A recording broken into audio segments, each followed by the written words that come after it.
Berdoa dulu. Oke, kita mulai dulu dengan berdoa ya. Itu berdoa. Untuk memulai penyampaian materi pada malam hari ini, mari kita berdoa bersama-sama. Berdoa dimulai. Amin, berdoa tidak pernah cukup. Sudah, oke, Alay, silakan. Oh ya, nanti ada kuisis ya, jangan lupa teman-teman buat ikut kuisisnya. Oke, silakan Alay. Oke, selamat malam semuanya. Ketemu lagi sama gue Aloy di kelas sosiologi. Ini tuh kelas ketiga, which is artinya satu lagi lo semua nggak ketemu gue lagi, gue sedih banget. Oke, tapi ya gimana ya, namanya juga kehidupan, ada yang pergi, ada yang datang. Yalah, drama banget. Karena kelas gue selalu jam 7 malam, jadi gue pengen ngucapin lagi dan lagi selamat malam untuk para teman-teman yang sedia join di Zoom ini. Boleh banget untuk ajak teman-temannya, mungkin sekarang belum join, suruh join, karena hari ini kita bakal membahas materi perilaku menyimpang. Udah pada sering pasti denger kayak ini materi. Ini materinya tuh kayak 11-12 lah sama materi kayak yang kemarin gue jelasin tuh. Ada yang udah dari lama gak sih join? Apa baru pertama semua? Tapi gak apa. Kita lanjut. Maaf, gue agak gaptek guys. Lanjut. Penyimpangan sosial. Dari namanya udah menyimpang. Berarti kalau menyimpang yang tadinya jalannya lurus, berarti dia keluar dari jalan, keluar dari jalur. Kalau normanya ada, berarti dia keluar dari norma. Kalau nilainya baik, dia berusaha untuk memperusakkan nilai itu. Jadi kalau penyimpangan sosial udah jelas banget dari namanya, kalau nggak sesuai sama sesuatu kondisi, norma, dan suatu jalan gitu. Lanjut. Oke, sebelum kita masuk ke materi, gue pengen ngasih quotes dulu. Berdoa tanpa berusaha adalah bodoh, berusaha tanpa berdoa adalah sombong. Jadi kalau lo cuma berdoa doang tapi nggak berusaha, sama aja nol. Kalau gitu juga kalau berusaha tanpa berdoa sama dengan nol. Jadi kita nggak boleh mengandalkan doa dan cuma mengandalkan kekuatan, tapi harus stabil semuanya, alias imbang. Oke, lanjut guys. By the way, ini bukan kalimat dari gue kok. Ini ngutip aja, gue tulis saya biar lo bahagia semuanya. Lanjut. Pengertian perilaku menyimpang. Ini pengertian secara general.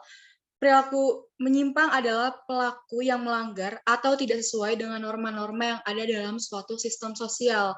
Dalam sistem sosial kita ini kan ada norma-norma yang harus dijaga. Norma agama, norma budaya, norma, pokoknya banyak deh norma-norma di mana kita harus sesuai dengan norma itu agar tercipta nilai yang baik di masyarakat. Tapi bayangin kalau misalnya norma-norma itu nggak kita nggak kita taatin, misalnya lagi lampu merah tapi bisa aja sih gara-gara lu buta warna gitu ya jadinya ngelihatnya hijau gitu, lu nggak berhenti malah lu jalan, itu kan termasuk perilaku penyimpangan kan, lu menyimpang dari norma yang ada, rambu lalu lintas lu nggak ikutin, terus lu nggak punya duit, terus lihat duit orang lo curi padahal itu nggak sesuai dengan norma, gimana lo mau berkehidupan sesuai norma kalau lo menyimpang? Nah, kalau perilaku menyimpang itu artinya lo tidak mengikuti norma yang ada di masyarakat sehingga menimbulkan nilai yang buruk. Sekali lagi, perilaku menyimpang adalah pelaku yang melanggar atau tidak sesuai dengan norma-norma yang ada dalam suatu sistem sosial. Bisa juga loh norma di negara kita itu berbeda dengan norma di luar negeri gitu. Kalau mungkin menurut mereka cipika-cipiki atau pegangan tangan itu hal oke. Terus pas dia kesini norma kita nggak kayak gitu, norma kita misalnya kayak gini, kalau ketemu orang misi mbak gitu, terus mereka langsung meluk gitu kan, kita kaget kan, kita bisa aja dengan individualisme menilai dia udah menyimpang. Jadi balik lagi ke norma yang ada di lingkungan, makanya di suatu sistem sosial, berarti nggak semua sistem sosial tuh sama, ada juga yang berbeda.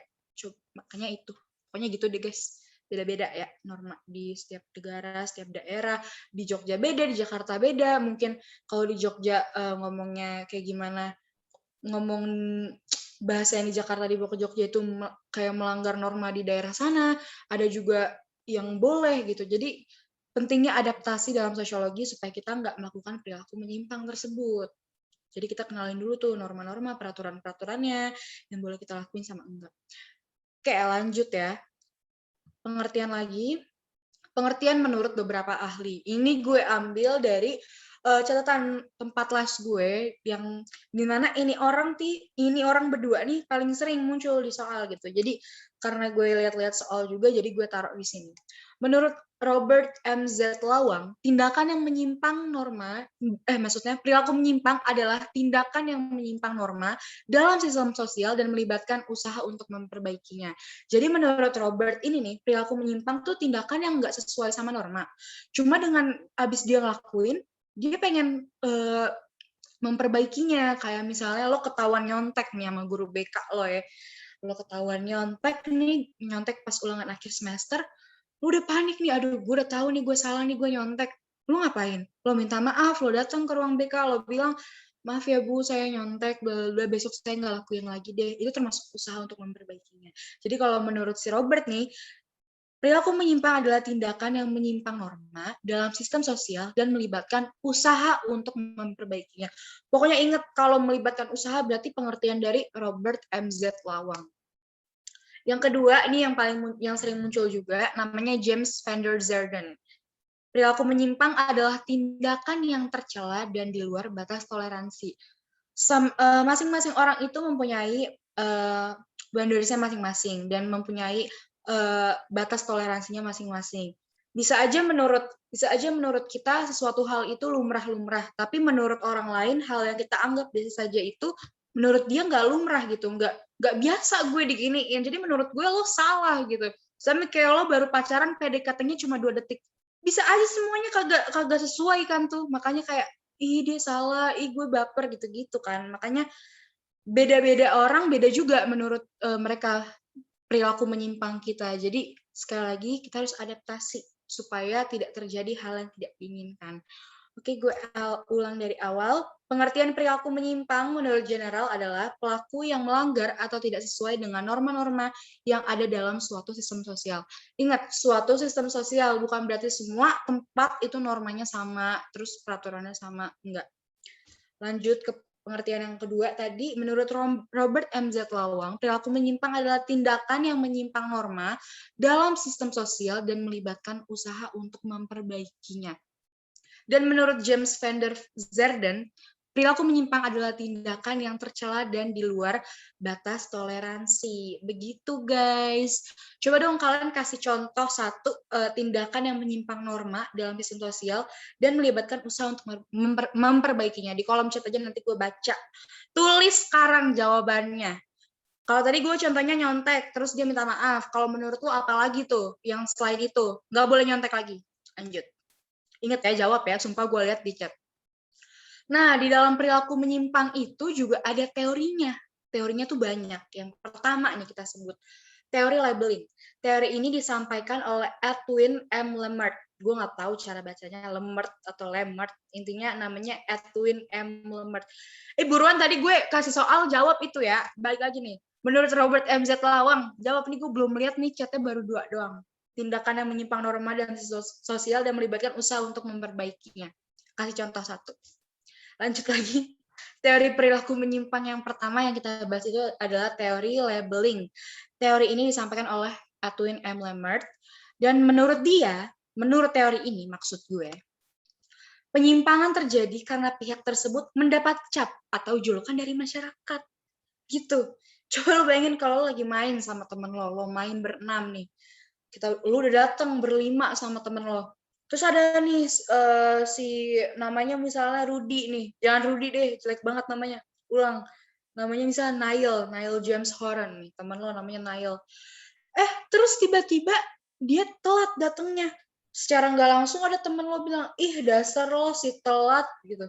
Ih lo si telat nih. Nah itu kadang-kadang julukan-julukan kayak gitu ya guys ya, membekas di telinga orang-orang. Besok-besok pas si telat itu diajak main tuh kan, kayak tadi nih, kayak gue ngomong si telat. Jadi kayak orang-orang taunya kalau dia tuh si telat. Nah besok-besoknya dia bakal dipanggil terus si telat gitu. Atau enggak ada pelakor nih, baru pertama kali melakorin orang, siapa tahu juga dia kagak tahu kalau tuh cowok punya cewek kan ya. Baru pertama kali genit sama cowok, tapi dia nggak tahu kalau cowok itu ternyata punya cewek. Terus tiba-tiba si pacarnya cowok yang dia genitin ini ngomong, dasar lo pelakor. Padahal si pelakornya juga baru pertama kali genitin cowok orang. Besoknya seisi dunia tahu kalau dia pelakor. Kayak misalnya siapa ya? Sekarang yang pelakor siapa sih? Misalnya Jejedun ya. Misalnya Jejedun itu baru pertama kali melakorin bapaknya Syah Haris. Tapi karena namanya Syafari sudah ngomong ke orang-orang kalau dia pelakor, satu dunia jadi tahu kalau dia pelakor. Nah, itu labeling. Sekali kena langsung dapat cap dari seluruh orang yang tahu atau seluruh lapisan masyarakat. Itu jahat juga sih guys menurut gue. Lu bayangin deh kalau kayak cuman punya kayak cuman sekali buat salah terus lu dicap seumur hidup, kan gak enak ya. Kalau di sini contohnya di suatu Senin pagi, Hyung telat masuk sekolah. Guru yang mengajar jam pagi itu langsung mengucap Hyung suka terlambat, kayak gitu. And kebesokannya masih dianggap suka telat, begonjreng. Lanjut ya, ininya teori labeling tuh labeling. Dari namanya label, di label, dicap, dijulukin. Gitu guys, lanjut. Teori yang kedua adalah teori hubungan diferensiasi atau differential association. Nah, teori ini dikemukakan oleh Edwin H. Sutherland. Menurut teori ini, atau menurut teori yang dibuat sama Edwin ini, penyimpangan diperoleh melalui proses belajar melalui interaksi. Belajar menjadi fuckboy. Contohnya tuh guys ya, misalnya nih, si cowok nih udah bosen nih jomblo nih dia nih. Terus dia lihat temennya nih namanya misalnya bro ya, namanya bro. Dia nanya nih sama si bro, bro gimana sih bro cara lo supaya dapet cowok banyak? Lu follow-followin cewek gak, bro di Instagram. Si bronya ngomong gini sama si bro yang satu lagi. Terus dari situ dia belajar untuk menjadi fuckboy. Dia nge-DM, genit-genitin semua orang dipanggil sayang, terus nanti di ghosting. Itu kan termasuk perilaku menyimpang juga ya guys. Belajar menjadi fuckboy, belajar menjadi pencuri, belajar menjadi pelakor, belajar menjadi tukang selingkuh, belajar menjadi tukang pembohong, itu termasuk mempelajari hal yang menyimpang. Jadi kalau menurut Edwin H. Sutherland ini, teori ini, penyimpangan diperoleh melalui proses belajar, melalui interaksi. Nih, coba di kehidupan kita tadi gue udah sebutin, belajar menjadi fuckboy, belajar menjadi pelakor, belajar menjadi tukang selingkuh, belajar menjadi pencuri. Coba lu pernah gak digituin? Misalnya nih gue tadi nih ngasih contoh selingkuh. Coba kalian pernah gak disakitin orang karena dia genit? Nah, itu menurut kalian belajar menjadi apa tuh dia? Belajar menjadi aneh-aneh atau belajar menjadi apa? Kasih tahu di kolom komen. Komen guys, walaupun lu nggak ngomong, seenggaknya komen. Lanjut ke teori ketiga. Ini by the way gue semangat banget nih kalau lo tidur dengerinnya, gue sedih ya. Iya, Ja. Tolong kasih tahu, Ja, sama yang lain. Teori ketiga itu teori fungsi. Teori fungsi ini dikemukakan oleh Emil Durkheim. Siapa sih yang nggak tahu Emil Durkheim tuh di mana-mana? Gadis sosiologi pelajaran apa? Jadi ingat kalau Emil Durkheim tuh oke, teori fungsi. Nah, menurut teori ini yang disampaikan oleh Emil Durkheim, penyimpangan terjadi karena faktor keturunan dan lingkungan sosial. Misalnya nih, gue kasih contoh, ayah pemabuk, anak pemabuk. Misal di rumahnya emang kerjanya mabuk-mabukan gitu. Karena udah mabuk adalah hal biasa, ya udah anaknya baru lahir 6 bulan udah mabuk gitu. Enggak juga sih guys. Intinya adalah kalau misalnya menurut Emil Durkheim nih, si menyimpang ini gara-gara faktor keturunan atau enggak faktor lingkungan sosial yang ada di dekatnya, yang ada di sekitarnya. Dia dia menjadi seperti itu juga. Jadi secara nggak langsung ayah pemabuk, anaknya juga pemabuk. Begitu. Kita ulang lagi dari awal. Teori labeling menurut Edwin M. Lemert. Ingat, menurut Edwin M. Lemert, di mana menurut teori ini penyimpangan terjadi karena pihak tersebut mendapat cap, mendapat julukan gitu. Sekalinya pelakor, seumur hidup pelakor, menurut teori labeling. Lanjut, tadi gue bilang teori hubungan diferensiasi, differential association, tahu lo baca gimana tuh. Teori ini dikemukakan oleh Edwin H. Sutherland. Menurut teori ini, penyimpangan diperoleh melalui proses belajar, melalui interaksi. Belajar menjadi fuckboy, belajar menjadi tukang orang yang sering selingkuh, belajar menjadi tukang bohong, belajar menjadi orang jahat lah, intinya gitu. Kalau teori fungsi yang dikemukakan oleh Emil Durkheim, menurut dia nih, penyimpangan terjadi karena faktor keturunan. Ayahnya pemabuk, anaknya juga pemabuk. Ibunya pemabuk, anaknya juga pemabuk. Jadi kayak udah lingkupnya begitu-gitu aja gitu. Nyimpang-nyimpang mulu dah. Lanjut. Teori konflik. Teori ini dikemukakan oleh Karl Marx. Karl Marx. Nah, si Karl Marx ini nih udah di mana-mana juga ada kan, di materi manapun nih orang muncul mulu nih, entah apapun emang kerjaannya buat teori sama buat ilmu, gue kagak tahu. Intinya menurut dia nih, menurut teori yang dia buat ini, penyimpangan terjadi karena dua konflik. Konflik pertama, konflik budaya. Suatu masyarakat yang menganggap budayanya paling baik. Coba, apa itu? Nama teorinya apa tuh? Suatu masyarakat yang menganggap budayanya paling baik. Apa? Kayaknya kemarin gue ngomong nih. Apa itu suatu masyarakat yang menganggap budayanya paling baik? Ada sebutannya. Ayo apa. Pokoknya belakang-belakangnya sintrisme. Apa guys? Isi. Nah, menurut konflik budaya yang ada di teori konflik ini kan ada kotak-kotak nih, A, B, C, D gitu. Misalnya A nih orang Manado, B nih orang Padang, C ini orang Jogja, D orang Solo. Jogja sama Solo beda kan? Iya kan beda kan Jogja sama Solo? Beda dong, harusnya beda. Beda. Misalnya nih, orang Manado tiba-tiba keluar ke B nih, dia ikut-ikutan mau jadi kayak orang Padang kehidupannya. Manado yang tadinya suka berbagi tiba-tiba menjadi pelit. Nggak ada yang bohong, bercanda. Misalnya kayak gitu tuh guys, keluar dari kotaknya lah, kotak kebudayaannya masing-masing. Nah itu dianggap menyimpang menurut si A-nya tuh. Ntar sama masyarakatnya digosipin dia, ih najis dah.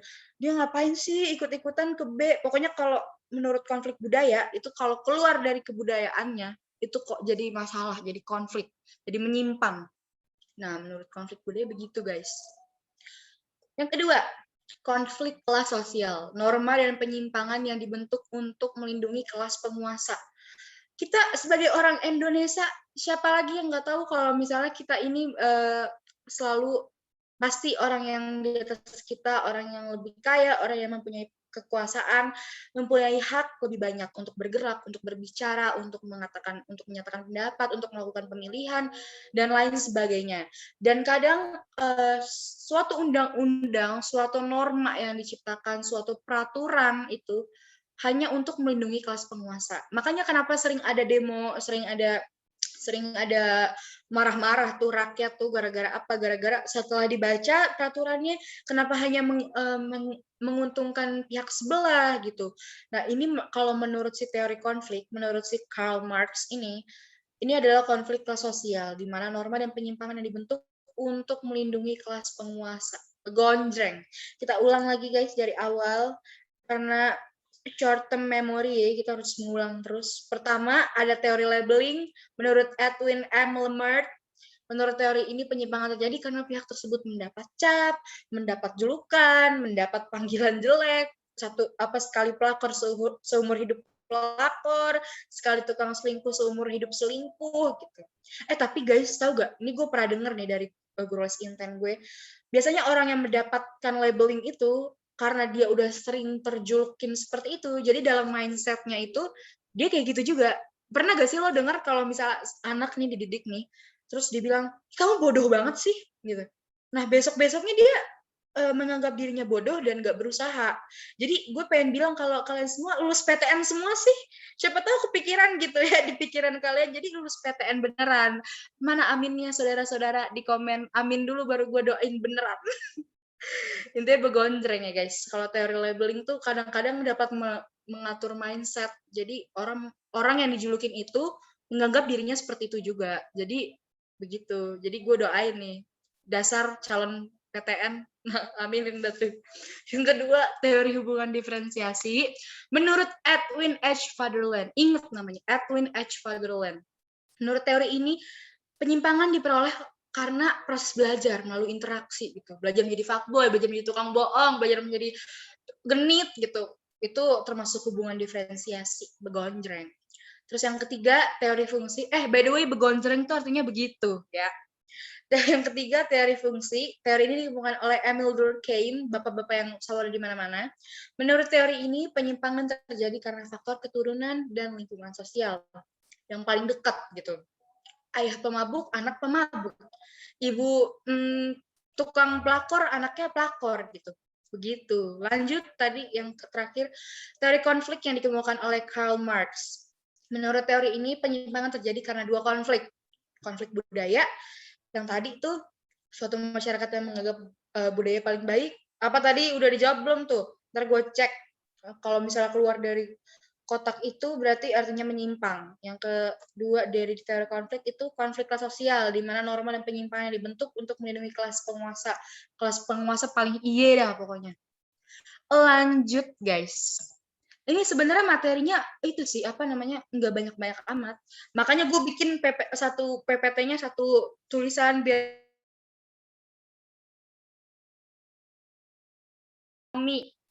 teori ini dikemukakan oleh Robert K. Merton. Nah, makanya namanya teori Merton, tapi kadang nggak dipakai Mertonnya, kadang pakai teori anomi namanya. Jadi kadang tuh kalau sosiologi tuh padahal sebenarnya mungkin itu, cuman namanya aja diubah-ubah gitu guys.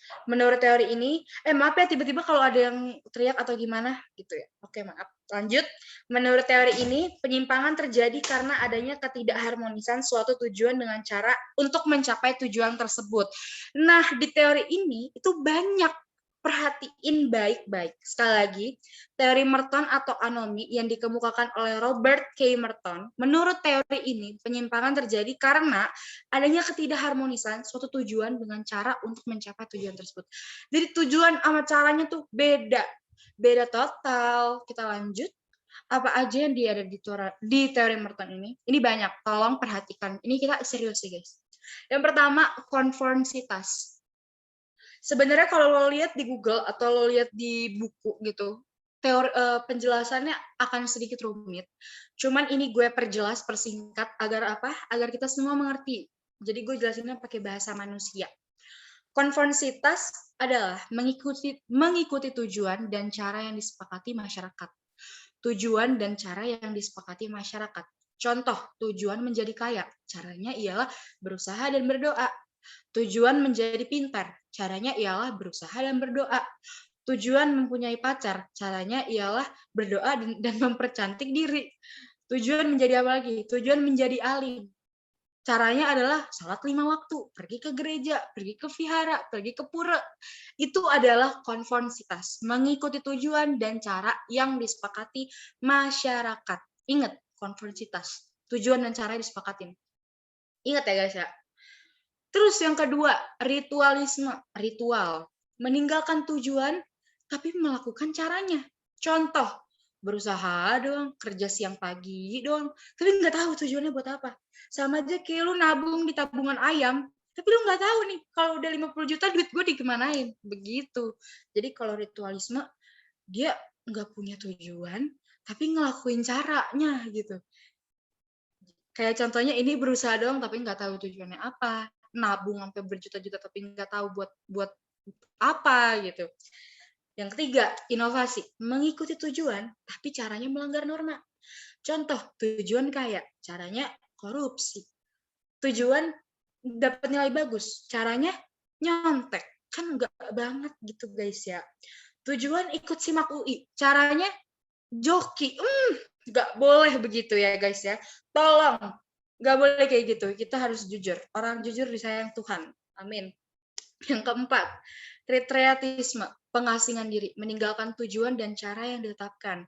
Pecandu obat bius. Intinya tuh kalau di retreatisme ini, udahlah gue bodo amat lah sama kehidupan inilah, udahlah apaan sih gitu. Pokoknya intinya kalau di retreatisme ini dia udah apa ya, udah lost gitu. Aduh, hoodie gue udah lost gitu, kayak udah nggak punya tujuan dan dia juga udah males mengikuti cara yang ada. Yang terakhir nih, rebellion. Ini bahasa Inggris, artinya pemberontakan, rebel.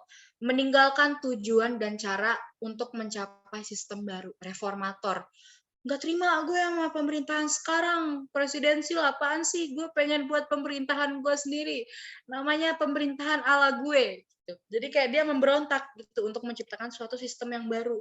Tapi lucu deh guys, jadi waktu itu gue pernah TO-nya itu TO online, terus gue tuh termasuk orang yang dulu sering ikut-ikut TO online gitu. Semoga kalian juga ya, karena soalnya beragam macam, jadi kayak enak gitu loh. Ada nih dia nanya, apa namanya, anak pang yang ingin membuat soalnya itu anak pang gitu. Kan di pikiran gue nggak tahu ya gue jawabnya apa. Gue jawablah retreatisme karena gue nggak tahu anak pang itu kayak gimana saat itu, gue nggak tahu. Ternyata pas gue liat kajiannya, anak pang jawabannya rebellion guys. Nih jadi gue kasih tahu aja kalau mungkin nanti ada soal anak-anak pang gitu, terus ditanya termasuk penyimpangan bentuk apa jika dilihat dari teori apa tadi nih? Gue lupa, teori Merton. Nah berarti itu jawabannya rebellion gitu. Pokoknya segala jenis pemberontakan dan ingin membuat sistem baru itu rebellion. Kita ulang lagi dari nomor 5 aja. Teori Merton atau anomi yang dikemukakan oleh Robert K. Merton. Menurut teori ini, penyimpangan terjadi karena adanya ketidakharmonisan, ketidaksesuaian tujuan. Isinya apa aja tadi? Konformitas, tujuan dan caranya disepakati masyarakat.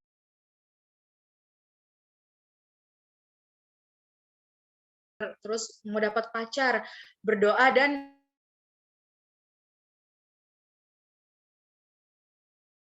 kalau yang kedua, ritualisme, meninggalkan tujuan tetapi melakukan caranya.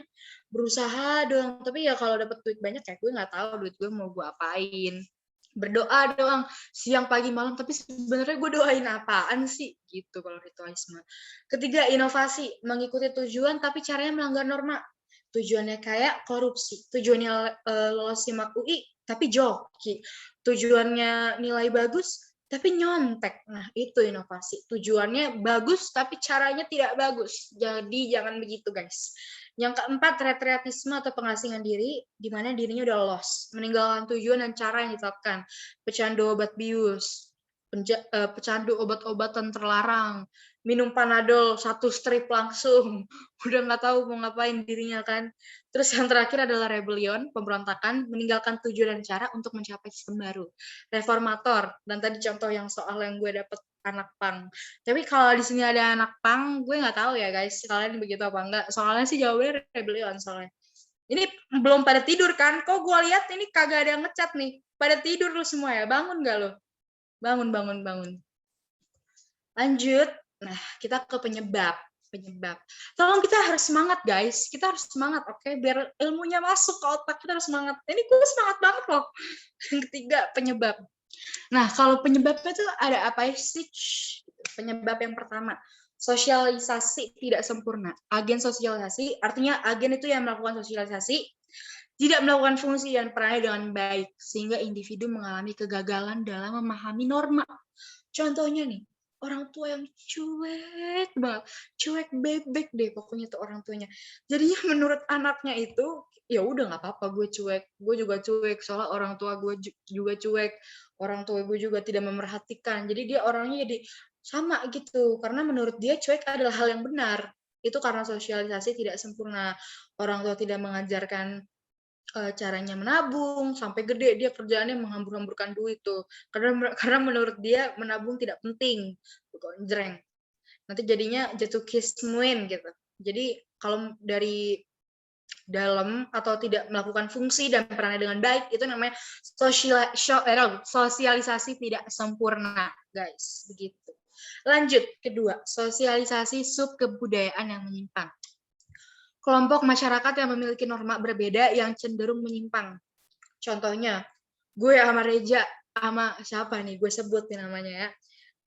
Kok gue tidak sama Enji, sama Ra, sama Arkeaneta gitu. Kita semua buat geng pemabuk. Kita buat grup di WhatsApp nanti namanya geng pemabuk, anjay. Jadi kita di situ udah kita janjian tiap hari mabuk, tiap hari menghirup obat bius. Kok obat bius dihirup, obat bius disuntik, lupa gue. Kan gak pernah ya, kok lupa. Nah, di sosialisasi sub kebudayaan yang menyimpang ini, ya udah kelompok masyarakat itu memiliki norma berbeda gitu. Hidup gue, kelompok gue. Kita adalah geng pemabuk. Misalnya kayak gitu ya. Ini lu belum pada tidur kan? Dengerin gue lagi. Lanjut. Yang ketiga, belajar menyimpang. Ya udah dari namanya belajar menyimpang. Berarti dia untuk menyimpang itu dalam melakukan perilaku menyimpang itu dia belajar sama aja kayak tadi belajar untuk menjadi pembohong, belajar untuk mencuri, belajar untuk memakai narkoba, itu belajar menyimpang. Tapi kan kalau dari sini kita lihat dari sisi penyebabnya kan. Jadi beda sama teori. Gitu. Emang sosiologi emang suka sama-sama tapi beda. Sekali lagi, sosialisasi tidak sempurna, agen sosialisasi tidak melakukan fungsi dan perannya dengan baik, sehingga individu mengalami kegagalan dalam memahami norma. Yang kedua, sosialisasi subkebudayaan menyimpang, yang dimana kelompok masyarakat memiliki norma berbeda yang cenderung menyimpang. Geng pemabuk, geng perokok, nggak tahu deh tuh ada gengnya nggak untuk ngerokok, geng pemakai obat bius, geng rubuhin bangunan, misalnya emang ada geng, kita harus merubuhkan semua bangunan di Indonesia. Siapa tahu gitu kan, nggak ada yang tahu. Yang ketiga, belajar menyimpang. Penyebabnya ya karena dia belajar. Gonjreng. Lanjut.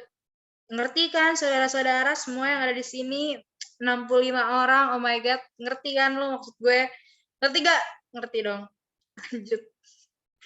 Kok gue kayak marah sih? Gue gak marah guys, ini biar kalian terbangun denger suara gue. Lanjut yang keempat. Sifat tuh ada yang baik, ada yang jahat, ada yang positif, ada yang negatif.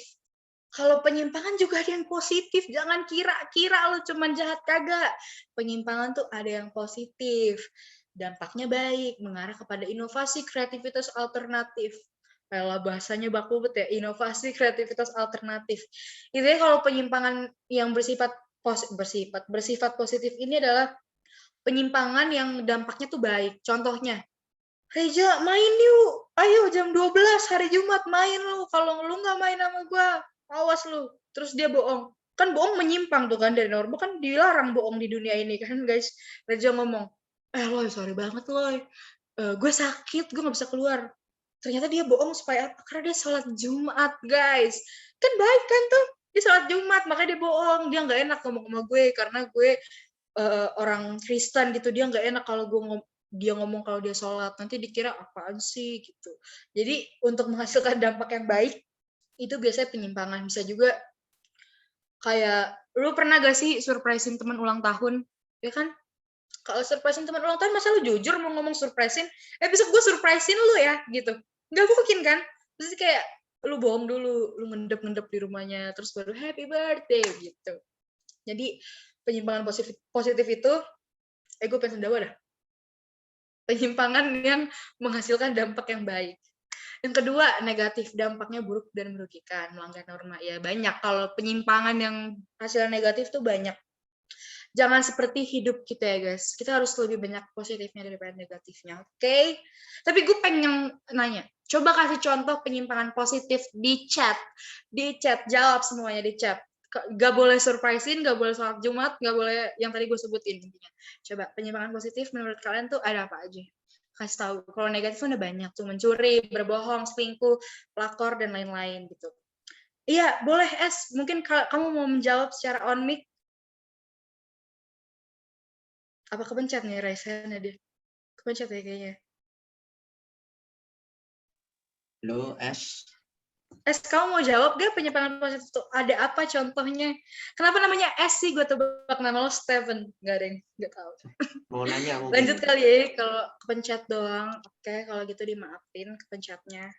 Tapi kenapa sih kalau ngomong gak tahu ngomong aja gitu.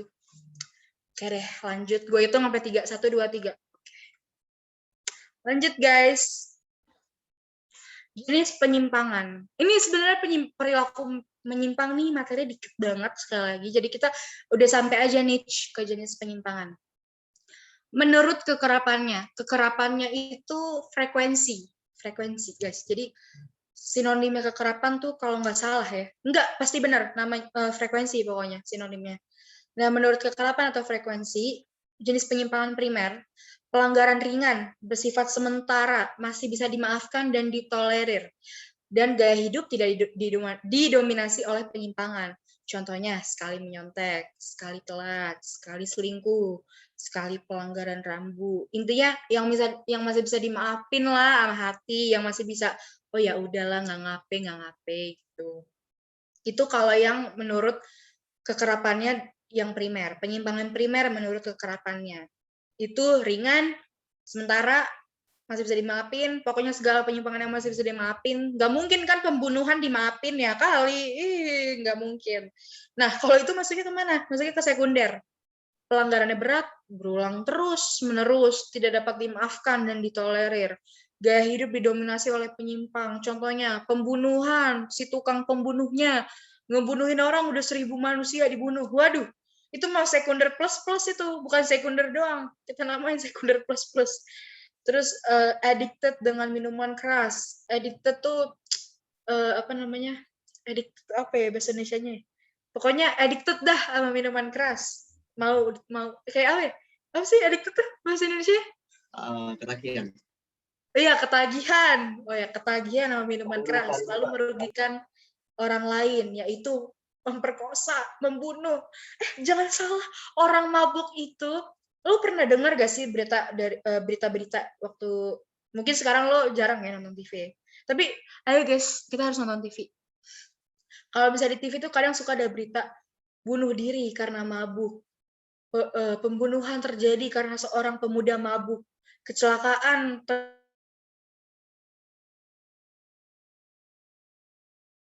mulu terus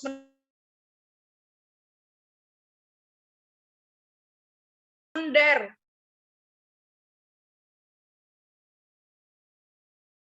ringan, sifatnya sementara, masih bisa dimaafin, ditolerir, gaya hidup tidak didominasi oleh penyimpangan. Jadi dia juga nggak selamanya nyontek mulu, nggak selamanya telat mulu, nggak selamanya selingkuh mulu, nggak selamanya pelanggar rambu, nggak selamanya melanggar rambu lalu lintas mulu gitu. Jadi masih bisa dimaafin begitu.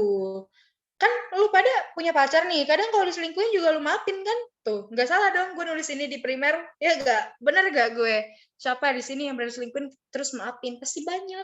Buruan jujur lu di chat. Terus yang kedua, sekunder, pelanggarannya berat secara berulang. Terus menerus, nggak dapat dimaafin, nggak dapat ditolerir, gaya hidupnya didominasi oleh penyimpangan. Emang tuh orang pembunuh, jadinya udah. Dia bisa makan gara-gara dia membunuh. Dia bisa makan gara-gara nyopet. Emang udah kayak gitu kehidupannya. Lanjut, menurut jumlah masa perlu gue jelasin lagi. Individu membunuh sendiri, membunuh berkelompok gitu. Udah tahu pasti kan. Menurut sifat positif tadi, yang penyimpangan hasilnya untuk dampak baik, yang negatif dampaknya buruk gitu. Sebenarnya sama kayak penyebab si positif sama negatif ini, cuman dia bisa juga dimasukin ke dalam jenis penyimpangan kalau dilihat dari sisi sifatnya. Begitu guys. Oke. Perlu diulang nggak nih? Primer, sekunder, terus individu, kelompok, positif, negatif. Individu harus gue jelasin juga, individu berapa orang yang terkait. Individu berarti 1. Kalau kelompok berarti 2 atau lebih. Begonjreng guys. Maaf ya, hari ini gue nggak ada foto Taehyung. Soalnya foto Taehyung di laptop gue ke delete. Sedih banget. Terus gue kayak udahlah, bete gue jadinya pakai template ini. Ampun, boring banget ya liatnya. Tenang, di ending gue kasih tunjuk foto orang yang paling cakep. Lanjut. Ini kayak terakhir. Iya benar, ini terakhir jenis penyimpangan. Keenam, yang terakhir. Yang pertama adalah kenakalan remaja, tawuran, pukul-pukulan. Itu termasuk kenakalan remaja, tawuran. Siapa yang di sini pernah tawuran? Berarti itu lu telah melakukan perilaku penyimpangan sosial, meresahkan masyarakat, melanggar norma. Itu lo tuh yang tawuran. Terus yang kedua, penyimpangan seksual. Sekali lagi, guys, gue tadi bilang di awal, perilaku menyimpang itu melanggar norma di suatu sistem sosial. Kalau misalnya lo bilang ini di Inggris, mungkin kita semua bisa dipukulin guys gara-gara ngomong kalau homo sama lesbi sama bisex ini termasuk penyimpangan sosial. Karena mereka telah mengiyakan, maksudnya mereka telah apa ya? Kalau nggak salah tuh udah biasa lah di sana ya. Karena di sana juga free nipples, bisa nggak pakai daleman, terus juga udah bisa, pokoknya rainbow flag itu udah diiyain lah. Kalau sekarang, kalau di sini gue nggak tahu, gue nggak mengikuti perkembangannya, tapi kalau di sosiologi ini masih termasuk penyimpangan seksual. Homo, lesbi, bisex, I don't know what others, pokoknya ada LGBTQ+ sekarang namanya, gue nggak tahu juga kepanjangannya. Intinya itu termasuk dalam penyimpangan seksual. Yang ketiga, penggunaan narkoba. Ini udah jelas banget ya, please. Penggunaan narkoba, pemakai, pengedar, semuanya pe-nya di narkoba itu adalah lo penyimpangan. Yang keempat, alkoholisme, miras, minuman keras. Sebenarnya tau gak sih pas SD tuh gue nanya tahu miras itu apaan. Soalnya kan minuman cair kan, terus kenapa dibilangnya minuman keras gitu. Padahal kan dia cair kan. Ya kan si Jalu jangan ngetawain gue lu IPA ya. Terus kayak ternyata emang maksudnya kandungannya keras begitu. Gila, gue dulu agak on juga ya. Pokoknya alkoholisme tuh miras, dugem tuh ajeb gitu guys, diskotik gitu yang tiap hari lo dugem itu termasuk, terus lo mabok, terus balik lagi lo membunuh orang, itu termasuk perilaku menyimpang. Terus yang terakhir kriminalitas. Supaya lu nggak kriminalitas, makanya lu masuk jurusan kriminologi UI. Amin, gue doain masuk tuh kalau lo suka sama mempelajari kayak gini, detektif. Kalau kriminalitas itu ya tadi kayak pencuri, kayak banyak dah pokoknya kriminalitas itu yang lebih ke melanggar undang-undang, terus bisa dipenjara. Walaupun di atas ini bisa dipenjara, selain yang ini pokoknya, selain yang di atas nomor 5. Kita ulang lagi dari awal karena ini udah selesai guys, nggak terasa kan lo ngomong sama gue udah selesai. By the way ini tuh pertemuan ketiga tahu, kayak gue sedih banget kalau misalnya lo nggak semangat dengerinnya. Ini karena kita pertemuan terakhir nggak ada yang satu kali lagi. Yang pertama, pengertian pelaku melanggar atau tidak sesuai dengan norma-norma yang ada dalam suatu sistem sosial. Jelas banget kalimatnya, perilaku menyimpang adalah pelaku yang melanggar, tidak sesuai, tidak sejalan dengan norma yang ada dalam suatu sistem sosial. Robert M.Z. Lawang, tindakan yang menyimpang norma dalam sistem sosial dan melibatkan usaha untuk memperbaikinya. Habis nyontek minta maaf. Habis nyontek, besok janji deh Bu, nggak nyontek lagi dan dilakuin. Pokoknya ada usahanya lah untuk memperbaiki itu. Selingkuh, maaf ya yang kemarin aku selingkuh, besok aku nggak selingkuh lagi deh, gitu. Terus James Van der Zerden, tindakan yang tercela dan di luar batas toleransi. Toleransi orang beda-beda, gitu. Pokoknya perilaku menyimpang, dah gitu. Terus tadi yang kedua, teori perilaku menyimpang, ada labeling, dicap selingkuh, selamanya selingkuh, dicap pelakor, forever and ever pelakor, jejedun sekalinya selingkuh, mungkin gue nggak tahu sih dia berapa kali selingkuh, intinya sekarang dia udah dicap kan gimana-mana pelakor. Terus ada teori hubungan diferensiasi, differential accusations. Teori ini dikembangkan oleh Edwin H. Fatherland, di mana menurut teori ini penyimpangan diperoleh melalui proses belajar, melalui interaksi. Belajar menjadi fuckboy, belajar menjadi pencuri, banyak dah. Belajar selingkuh, terus juga teori fungsi. Teori ini dikembangkan oleh Emil Durkheim. Menurut teori ini, penyimpangan terjadi karena faktor keturunan dan lingkungan sosial. Ayah pemabuk, anak pemabuk. Oh ya, by the way, teori itu sebenarnya ada banyak, cuman yang gue ambil di sini itu yang emang dipelajarin gitu. Karena kalau misalnya gue baca nih, kan gue setiap mau buat PPT gue itu ya lihat-lihat Google Scholar, kayak nyari jurnal sosiologi gitu. Nah kalau lo udah cek-cek gitu, banyak teorinya, bisa dibahas dari pandangan itu. Cuman untuk yang sekarang, untuk yang kelas 12 tuh nggak jauh-jauh dari ini teorinya. Terus yang keempat, teori konflik menurut Karl Marx. Ada konflik budaya. Tadi tuh apa tuh suatu masyarakat yang menganggap budayanya paling baik. Tadi apa tuh ada belakang sintrisme udah dijawab belum? Nanti gue cek. Oke, udah dijawab. Thank you. Terus tadi juga ada konflik kelas sosial, norma dan penyimpangan bentuk untuk melindungi kelas penguasa. Terus ada teori Merton dan Anomi yang tadi tujuan sama caranya kagak sinkron, kagak selaras, kagak harmonis. Begitu. Ada konformitas juga, ritualisme, inovasi, retreatisme, rebellion. Nih coba lagi guys, karena abis ini kita quizzes. Siapa tahu keluar kan ya? Dibaca, coba nih konformitas, tujuan dan cara disepakati, ritualisme meninggalkan tujuan tetapi melakukan caranya, inovasi mengikuti tujuan dan cara yang melanggar norma, retreatisme meninggalkan tujuan dan cara yang ditetapkan, rebellion meninggalkan tujuan dan cara untuk mencapai sistem yang baru.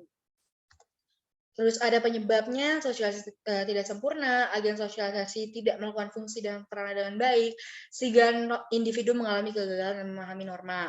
Sosialisasi kebudayaan yang menyimpang, kelompok masyarakat memiliki norma berbeda yang cenderung menyimpang. Contoh, tadi gue udah contohin, kalau gue sama Reja, sama Din, sama Ra, sama Areka, Neta, tadi kita buat geng pemabuk.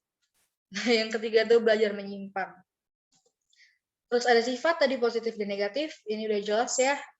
Terus juga ada jenis penyimpangan menurut frekuensi atau kekerapannya. Primer, pelanggaran yang lebih ringan. Sekunder, berat. Primer, sementara. Sekunder, berulang-ulang. Kagak sekali ini diulangin lagi besok. Hari Senin ngebunuh, Selasa ngebunuh, Rabu ngebunuh, Kamis yang ngebunuh. Banyak yang dibunuh dah. Itu kalau sekunder. Dan gaya hidupnya ya emang terdominasi oleh hal jahat itu. Terus menurut jumlah, ini kagak usah dijelasin, teman-teman pinter bareng pasti udah pinter banget. Jadi individu ya satu orang, kelompoknya banyak. Menurut sifat ada positif negatif, tadi dampaknya baik dan dampaknya buruk. Terus juga jenis penyimpangan, ini yang terakhir, kenakalan remaja, tawuran, penyimpangan seksual, homo, lesbi, biseks, LGBTQ+, pengguna narkoba, pemakaian pengedarnya, alkoholisme, miras, dugem, kriminalitas, dan ini termasuk jenis penyimpangan. Begitu guys, inilah materi ketiga, dimana bentar lagi, satu kali lagi nih gue, habis itu kita bye-bye, tapi jangan bye-bye, nanti kita temenan di mana aja.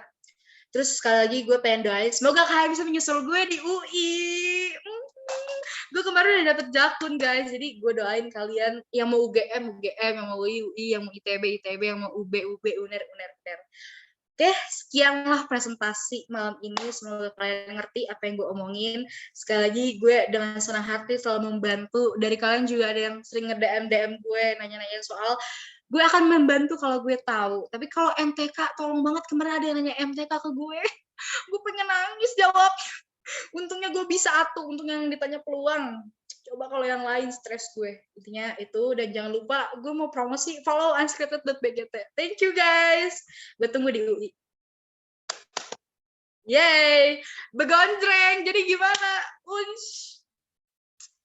Gitu sih. Gue semangat banget loh. Ini gak ada yang tidur kan?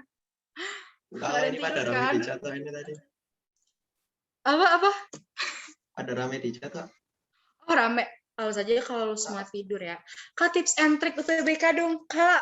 Yay, quizzes. Kita sambil nunggu. Oh ya, abis ini kita quizzes, guys. Abis nunggu quizzes, sebelum mulai quizzes, gue baca-baca ini. Tadi kan gue suruh jawab. Gue mau lihat lo jawab apa semua. Quizesnya mulai 19.55 ya nanti. Oke, 19.55. Kita akan mulai quizzes. Tenang, cuma 15 nomor doang. Kak, jurusan apa? Gue jurusan penyiaran multimedia. Gue yang radio-radio gitulah. Kreatif and Gusti, bener-bener loh. Melek banget ini mah. Kayak, oh my god, sinyal gue putus-putus ya? Demi apa sih? Sinyal gue putus-putus? Enggak kok. Lancar kok. Oke. Gimana guys? Gue tuh kalau misalnya gue ngajarnya tuh, jadi sosiologi adalah sebuah ilmu yang bukan mempelajari benar. Gue jadi ngantuk gitu. Gue juga jadi bosen. Jadi itulah cara gue berbicara. Kalau misalnya di sini ada temen gue nih pasti tahu kalau gue tuh ngomong harus teriak-teriak. Kalau enggak, gue nggak ada semangat. Kakak di jurusan apa? Gue di jurusan vokasi D3. Saya bangga menjadi anak D3. Penyiaran multimedia, komunikasi.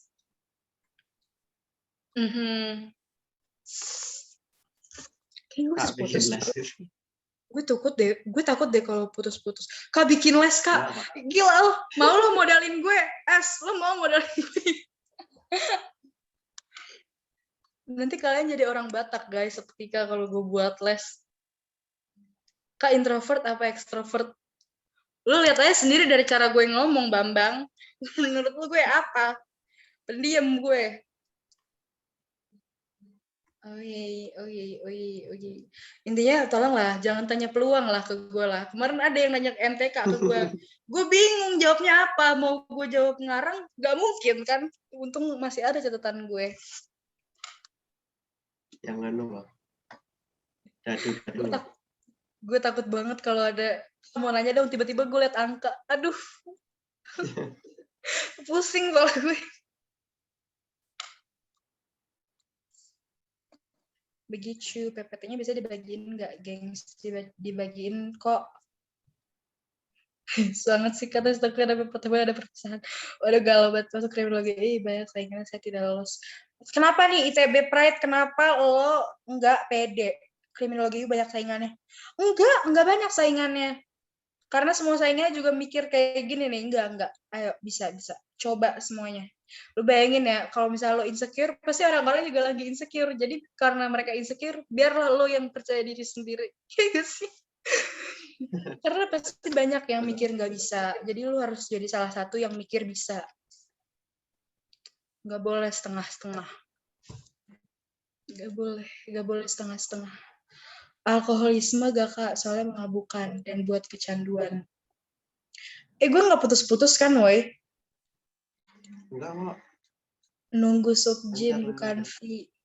Oke, lu nunggu Subjin, gue nunggu V. Pengennya seru kalau pacarnya orang kaya bisa diomongin dan baik-baik. Dasar kau matre kau ITB Pride.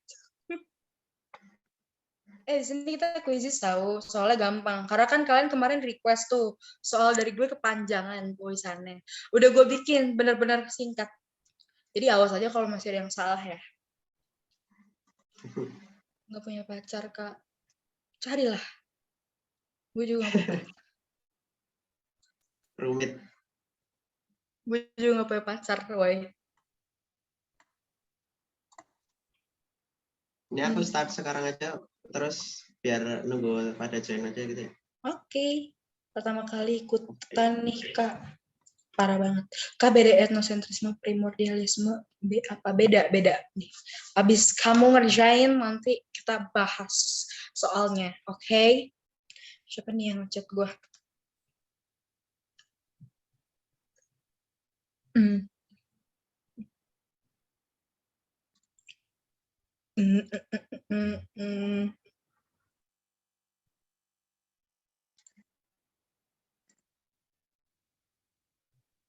Udah ya? Udah bisa mulai ya? Ini ya. Silakan join ya teman-teman. Yoi. Perdana join Kak. Oh, baru pertama kali. Sedih banget. Cuma 2 kali lagi dong ketemu gue. Apa dong?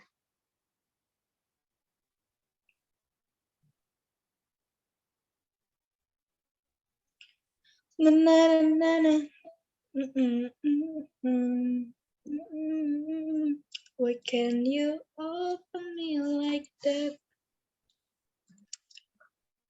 Tadi dia nanya gak sih etnosentrisme sama primordialisme bedanya apa? Kalau etnos tuh menganggap budayanya paling baik. Kalau primordialisme itu apa yang dia dapat dari kecil, budaya yang pertama dia anut dari kecil, dia pegang teguh. Dia pegang terus gitu. Dia percayain terus, dia lakuin terus. Beda dong sama etno. Etno kan menganggap budayanya yang paling keren, kece, badai. Kalau primo itu melakukan apa yang pertama kali dia dapat di awal, budaya yang pertama dia dapat, pelajaran yang pertama dia dapat, terus dia lakuin terus. Begonjreng, guys. Oke.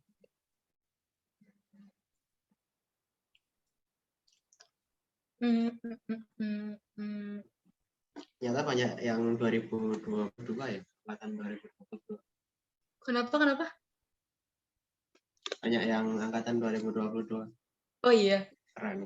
Ini jangan-jangan di sini ada temen gue nih. Gue udah menemukan satu, kita cari. Jangan rename dong, parah banget sih. Pakai nama asli dong. Oh my god, malu.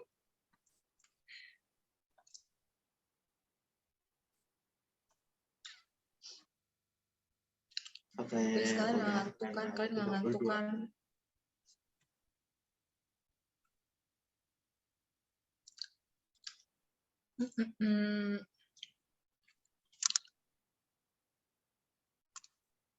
Wah, bentar lagi nih. 37, 38. Mulai kuisnya jam berapa? Tunggu join dulu ya, Din. Mulai jam 20 ya?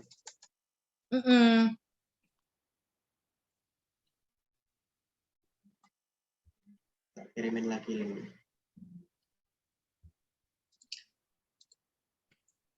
Semua tiketnya kita kayaknya seru deh kalau tanggal 25 nanti hari terakhir, kalau yang paling tinggi gue kasih hadiah. 1 orang. 3 orang deh. 3 orang deh. Berapa kek? Cepet apa gocap kek? Gocap deh, gocap 25. Apa berapa ya? Berapa ya? Ntar deh pokoknya. Ya? GoPay gimana? GoPay setuju juga. Tapi soalnya 50 ya. Sama 50. Bercanda. Gue nggak punya dana, Pak. Gue nggak punya dana. Gue cuma punya GoPay. Sebenarnya Gojek gue nggak punya sih, tapi bisa gue akalin. Nanti gue transfer lewat temen gue. 50 soal. Enggak, 20 gak sih? 20.000. Sejuta, Kak. Bener-bener lotung. Sejuta. Gila loh. Habis jajan gue. Terserah kalau aja deh. Iya, tapi minggu depan kan sekalian pertemuan terakhir. Terus nanti kita pakai itu ya, pakai apa sih? Pakai ini ya, pakai dress code hoodie, terus pakai kacamata hitam, gimana guys? Pakai topi ulang tahun ya, Kak? Iya, boleh, sumpah boleh. Sekarang aja Kak, gue Xiaomi, gue nggak punya m-banking, gue orangnya gaptek banget, gue apa-apa pakai ATM gitu loh. Jadi gue kalau mau jajan, kalau mau apa harus ambil cash. Udah kayak di prospek. Berarti udah gak ada belajar bareng gitu, Kak. Ada guys. Lu cuman kehilangan gue doang. Bukan kehilangan dunia ini. Kebetulan gue cuma sampai tanggal 25. Nida pakai kostum. Bener ya? Serius ya? Kita pakai hoodie ya? Pakai hoodie sama kacamata. Oke, siap. Aku ikut gak nih? Pakai hoodie sama kacamata hitam. Sumpah, awas lu semua. Datang lu lagi. Oke. Yang selanjutnya ntar siapa, Kak? Ntar dulu guys, ada yang nelpon, namanya temen gue Liando. Dia lagi nelpon gue gak tahu kenapa. Ntar gue angkat dulu guys.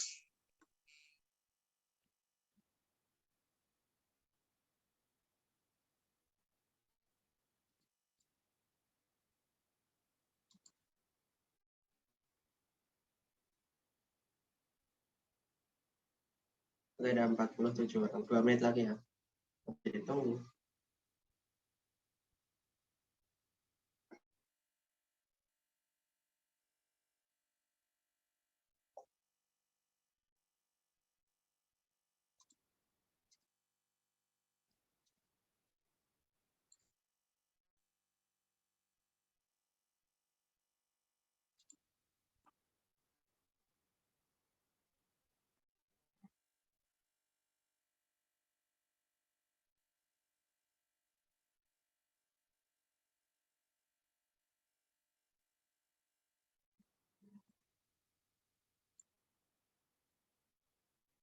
Jam 8 ya, kita mulai.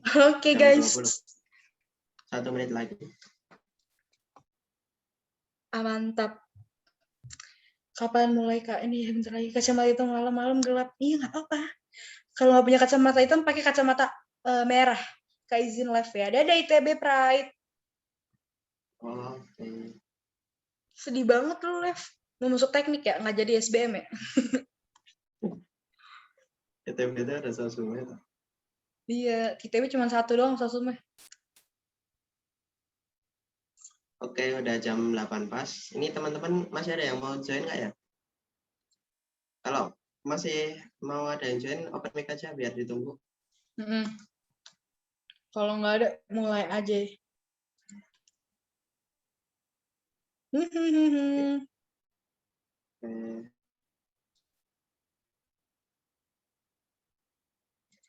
Oke, kayaknya udah nggak ada ya. Aku mulai ya. 1, 2, 3. Awas lu ya, kalau salahnya banyak lu ya. Harus benar jawabannya.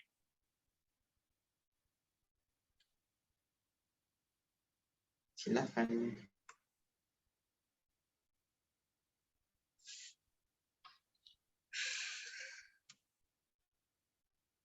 Yuk bisa, yuk semangat, yuk.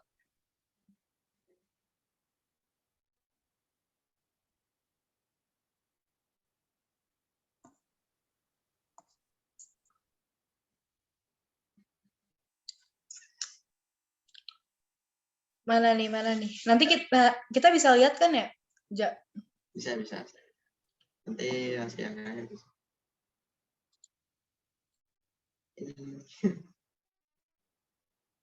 Daun beol. Din. Daun beol itu siapa? Namanya kenapa itu sih? Korean Pride sekali. Kayaknya banyak K-popper ya di sini.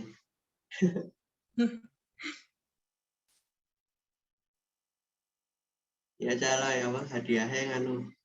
Hadiahnya minggu terakhir dong. Biar mereka stay tune. Ini maksud gue hadiahnya nganu. Apa itu namanya? Korea itu. Iya, berarti nih ke depan nggak boleh pakai nama ya.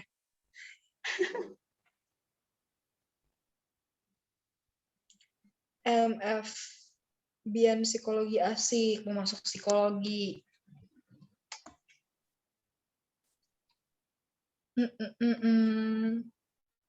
Kayaknya ada yang lost koneksi ya. Ada beberapa yang nggak masuk jawabannya.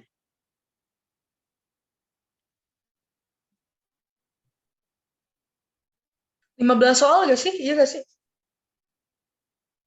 Kayaknya ya. Coba. 15 soal deh gue.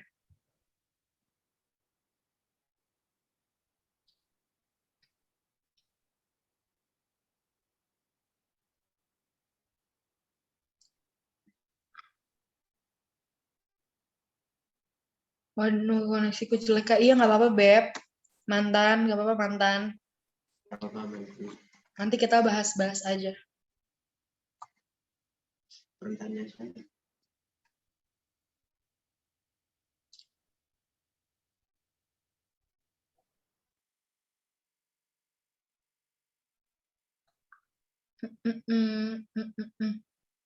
Claire mantep juga nih, Claire.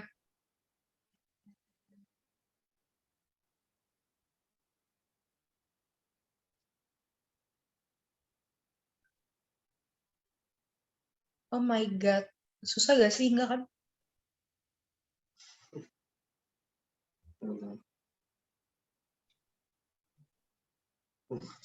Berapa 2022?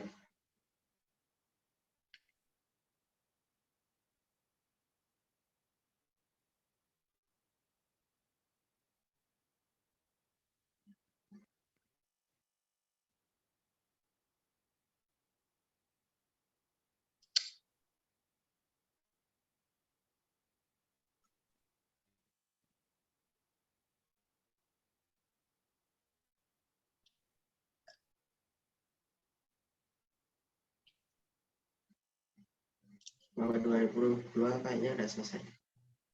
Udah. Udah belum, guys? Gimana sih? Jam berapa ya? 8.10 atau 8.15 ya?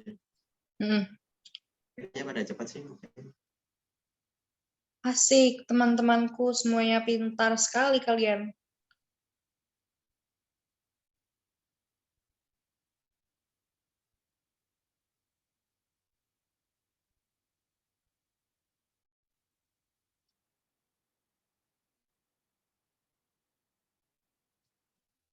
Claire juga udah selesai. Bian juga udah selesai. MF. Shit. Goose shit. Nah, goose shit. Goose shit.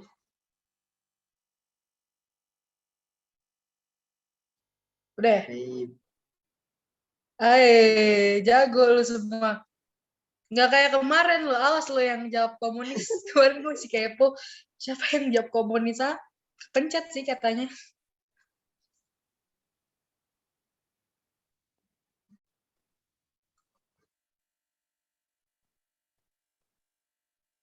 Oh, event sekarang yang main mungkin.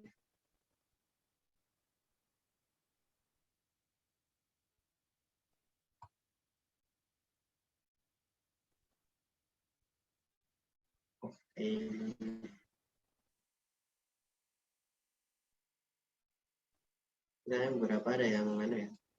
Yang lost koneksi. Error kayaknya, error. Ya. Udah ya, udah berarti ya. Aku tunggu sampai 20.10 ya, teman-teman. Semangat, guys.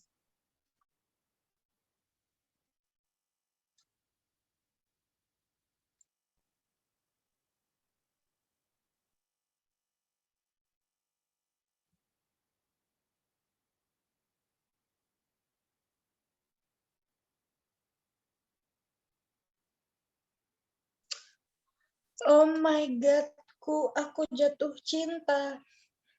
Oh my God, aku suka sama dia. Please, please, please.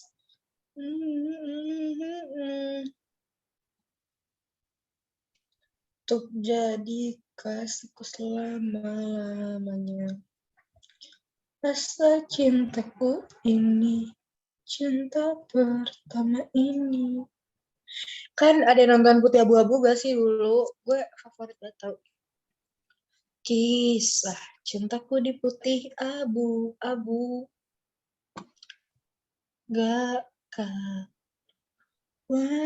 perasaanku. Tuh gue nyanyiin, lu lagi ngisi soal aja. Gue nyanyiin. Pusing, aku harus bagaimana. Wah. Oh my God. Bener-bener lo tuh. Aku suka dia. Oh my God. Sama dia. Udah boleh pulang ke rumah, Kak? Belum. Pembahasannya belum gue bahas. Gue ingin mempermalukan kalian yang salah. Gak deng, bohong. Mantan yang tertunda. Dadah, Tata. Makasih ya, Tata. Thank you, Tata. Datang lagi ya, Tata. Minggu, kapan minggu berapa? 10, gue gak bisa ngitung. 13 hari lagi. Udah kayaknya deh ya. Oke, teman-teman. 2 menit lagi. Oh, 2 menit lagi. Saya Alright. sih. Wih, banyakan benernya. Boleh dong, Tata, @aloysiart. Atau mau nanya lewat IG unscripted.bg itu juga boleh. Di situ lebih banyak lagi dalamnya. Orang-orang pinter semua. Ya isi dong feedbacknya. Jangan dikata-katain gue ya.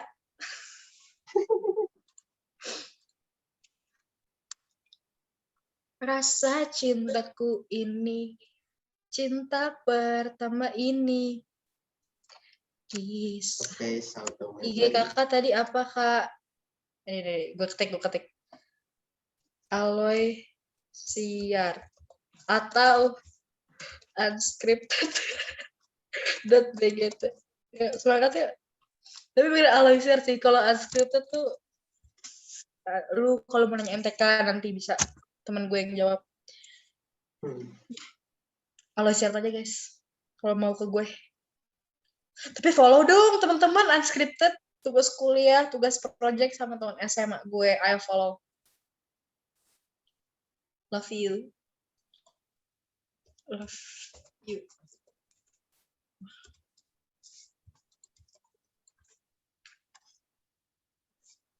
Satu menit lagi, Nich.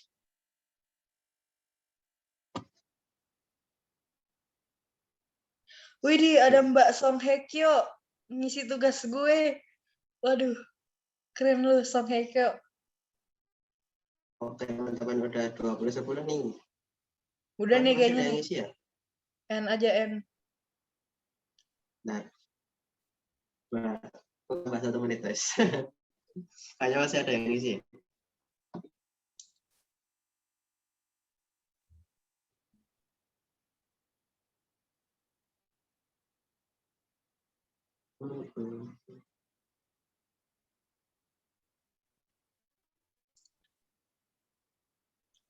Sama dia, please Tuhanku mau dia untuk jadi kekasihku selama-lamanya. Rasa cintaku ini, cinta pertama ini, kisah cintaku di putih abu-abu. Oke teman-teman, udah 20:11. Aku N ya. N. 1, 2, 3. Oke.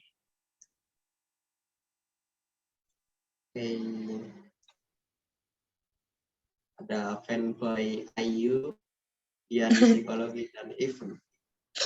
Nah. Fanboy Ayu. Suaranya kayak Ayu gak? Fanboy Ayu. Asik. Kece lu semua. Mantap. 66%.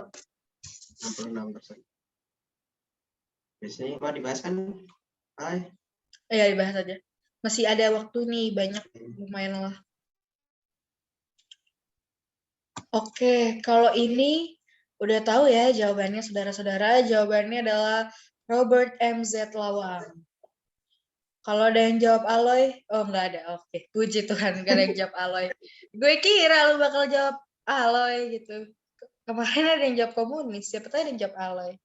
Lanjut, pilihan kedua, teori yang percaya bahwa penyimpangan terjadi karena pihak yang menyimpang sudah mendapat cap. Ini siapa yang salah atau tolong dia jawabnya apa emang? Apa jawabnya? Konflik. Bukan, guys. Namanya aja labeling di situ. Berarti labeling jawabannya. Iya, Rara. Thank you, Rara. Lanjut lagi. Next. Ini Niall Horan pengen banget kaya supaya dada Gusti, supaya kaya dia nyuri duit Zayn. Tindakan di atas termasuk dari Merton masuk ke dalam. Kalian jawab apa? Hayo. Jawabannya adalah inovasi. Banyak yang jawab retrea. Enggak. Kan kalau konformitas itu tujuan dan cara yang dilakukan itu benar di masyarakat. Jadi emang kayak gitu. Kalau rebellion pemberontakan, kalau inovasi tadi tujuannya bagus, caranya enggak. Kalau retreatisme juga tadi kan gue udah bilang tuh dia cuman bentar nih, lupa nih gue. Sama kayak lupa. Kalau retreatisme itu sabar guys. Scrolling dulu nih gue. Kalau retreatisme itu kayak gelandangan, kayak nggak punya tujuan sama cara lah intinya. Kalau ritualisme tadi berdoa doang, tapi nggak tahu dia doain apa. Berusaha doang, tapi dia nggak tahu mengusahakan apa. Jadi jawabannya inovasi. Lanjut. Aloy kerja siang sampai malam. Nah ini ritualisme. Tapi dia nggak tahu tujuannya apa. Tadi kan gue udah bilang, ritualisme itu nggak tahu tujuannya apa, intinya dia bekerja. Lanjut. Orang tua yang tidak memberi contoh. Apa? Sosialisasi tidak sempurna. Sosialisasi kebudayaan bukan itu, Beb. Belajar menyimpang juga bukan. Memberi pengajaran belum tentu mengajar. Kayak guru ngasih pengajaran. Ngasih pengajarannya itu dia buang sampah pada tempatnya. Itu kan karena rutinitas. Bukan mengajarin. Kalau mengajarin tuh, nak sini nak, ini ya buang sampahnya di tempatnya, begonjreng. Ini kata pasif dia, bukan aktif. Begitu dah sosiologi, parah emang. Soalnya nyelkit dah. Tadi berkata bahwa penyebab jadi karena ada ketidaksadaan tujuan cara, teori anime atau teori Merton. Lanjut. Ini udah jelas lah. Aduh, gue sendawa kenapa ya? Masuk angin kali gue ya. Lanjut. Keturunan, fungsi. Merton bukan. Merton dan anomi sama. Diferensiasi, belajar. Labeling, mengecap. Dicap. Jadi jawabannya adalah fungsi. Fungsi itu dia bukan belajar. Fungsi itu dia faktor keturunan. Ayahnya mabuk, anaknya pemabuk. Begitu. Selingkuh sekali seumur hidup merupakan jenis. Kok gue buat soal kayak gini sih? Selingkuh seumur hidup merupakan jenis penyimpangan menurut kekerapan primer. Kalau kayaknya nanti desain gak sih apanya? Desain ya? Ja. Desain kok nanti. PPT. Iya, PPT. Diferensiasi itu proses belajar, guys. Mempelajari. Jadi dia nggak tahu dari siapa-siapa, dia pengen belajar mencuri gitu. Nggak ada contohnya. Dia belajar kalau diferensiasi. Lanjut, tadi apa? Nam Joo Hyuk berbohong sama gue. Dia bilang sama gue nggak punya duit karena dia lagi nabung untuk beliin gue rumah. Penyebab ini sifatnya positif, Beb. Jawabannya bukan negatif, bukan jahat. Emang jahat sih si Nam Joo Hyuk, tapi jahat demi kebaikan. Gimana dong? Jadi dampaknya baik, jawabannya positif. PPT-nya di-share di mana? Di grup. Gue join tahu di grup kalian. Kalian gak sadar ada gue. Jahat banget. Gue udah di grup kalian. Nama gue Caca Aloysia. Ingat ya guys. Terus meninggalkan tujuan dan cara untuk mencapai sistem baru. Ini rebel. Ini orang rebel. Pemberontak. Konformitas bukan itu, Bambang. Konformitas tuh yang dua-duanya disetujui masyarakat. Ritualisme tuh yang berdoa-doa nggak tahu mau ngapain. Retretisme tuh usaha sama cara ditinggalin, gelandangan. Inovasi yang kalau dia pengen kaya dia korupsi. Itu mungkin Mimin Pinter bareng bisa ngasih linknya nanti. Atau di G-Form katanya di terakhir G-Form tuh ada linknya guys. Jadi kalau kalian daftar, jangan langsung di exit. Dilihat dulu description-nya. Lanjut.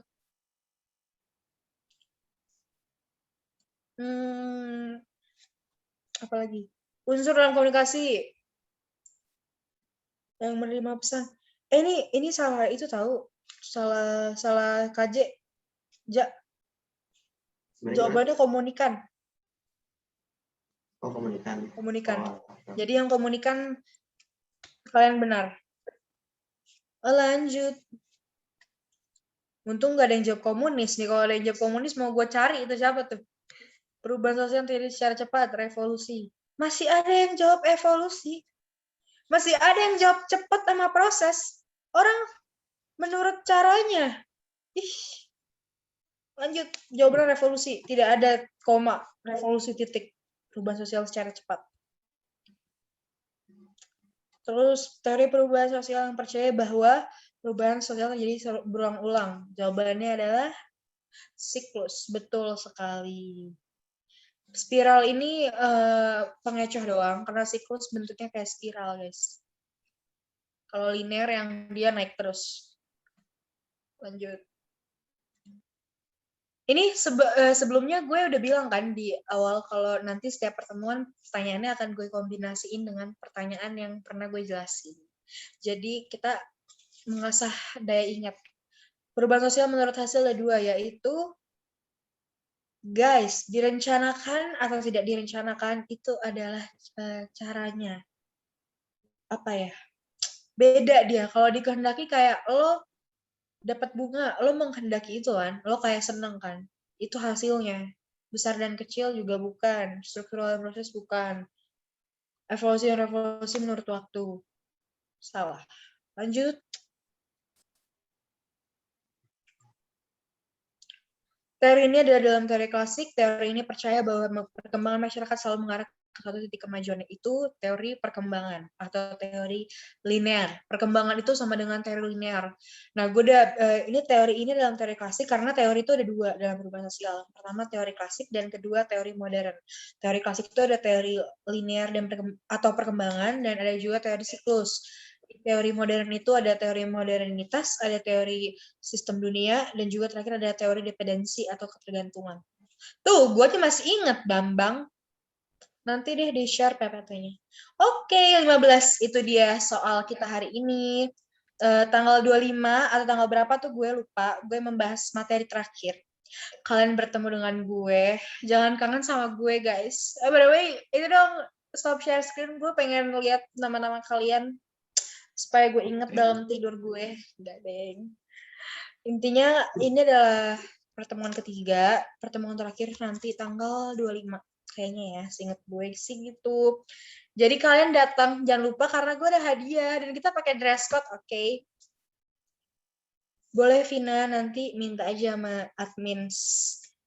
Begitu sih guys, materi kita nggak terasa kan sudah berakhir. Kalian ngerti gak sih dari kemarin, dari hari-hari yang lalu gue menjelaskan apa, ngerti kan? Ngerti kan? Jawab gak semuanya? Kalian ngerti kan? Gue jelasin apa, ngerti Kak? Oke, baru pertama Kak. Oh my god, Kak. Salsabila, kamu sedih banget, kamu baru pertama.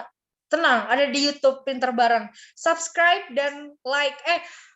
Tolong dong, ini pencinta sosiologi dan sosum. Kalau ada sosum tuh kita harus rame gitu. Kita nggak boleh diem. Ada sosiologi, oke. Komen. Oh my god, gak sabar banget gue belajar sosiologi gitu.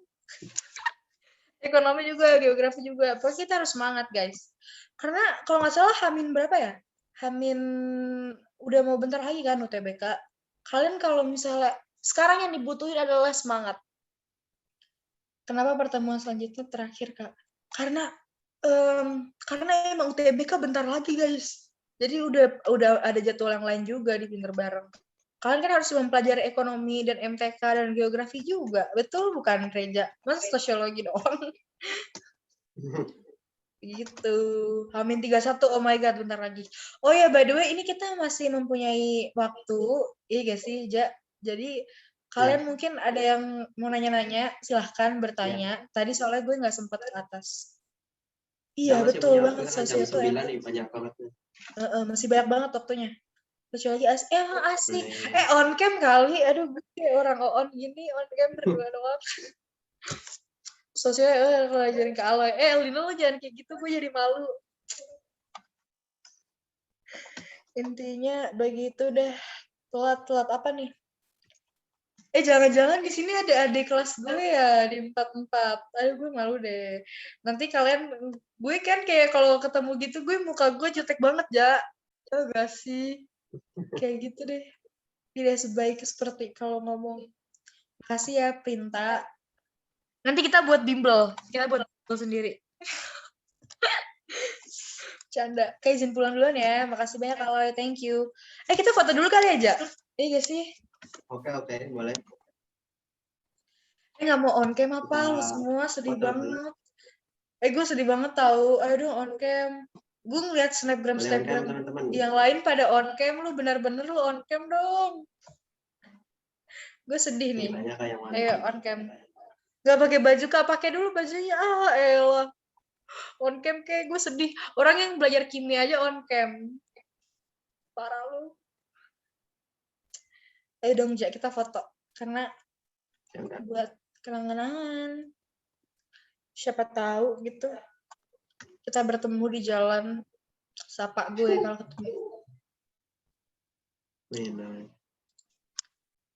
Stay there. Kalian tuh ngantuk gak sih kalau belajar jam segini? Enggak kan? Kalau aku ngantuk sih nggak belajar. Bagus deh kalau nggak ngantuk. Kak, kuliah di mana? Kuliah di UI.